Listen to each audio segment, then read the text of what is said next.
欢迎大家又回来我的频道，配合即将到来的万圣节，今天想要分享给大家的就是这个非常形象又非常经典的万圣节食物——女巫手指饼干。120克室温软化了的黄油，加60克的糖粉，用电动打蛋器打发至颜色变白，体积变大。加入2个蛋黄，继续用电动打蛋器把它们搅打均匀。筛入200克的低筋面粉，用橡皮刮刀翻拌至没有干粉的状态，不要过度的搅拌，只要拌至没有干粉。然后我们取其中1半的面团覆盖保鲜膜，剩余的面团呢，我们加入20克的可可粉，再加入1大勺的牛奶，把它们拌成一个巧克力的面团。同样的覆盖保鲜膜，然后就把它们放到冰箱冷藏至少半个小时。这个原味的面团从冰箱取出以后呢，我们把它分成14份，每一份大概是15克。其实分量也不需要绝对的精准，因为本身每一根手指都长得不一样嘛。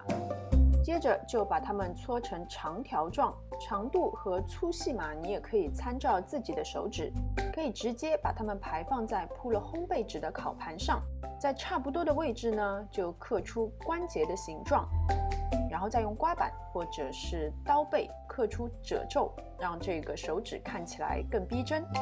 这个杏仁呢是用来做指甲的，沾一下牛奶，才把它们粘在指尖的位置，可以让它们粘得更牢固。当然，沾水也是可以的。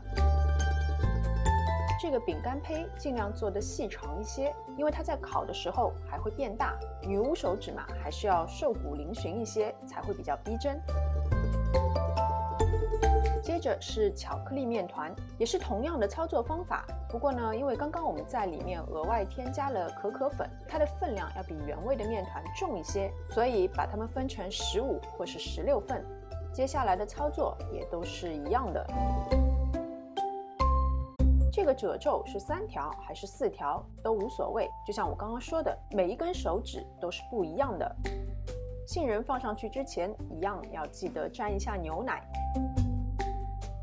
送进预热好的烤箱，160摄氏度烤20分钟。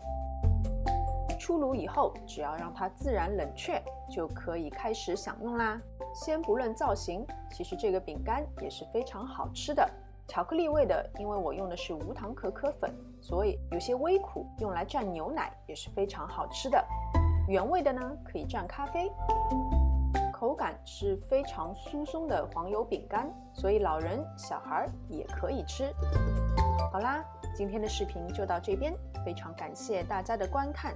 喜欢我的视频，请记得点赞、分享和关注我的频道。我们下次再见。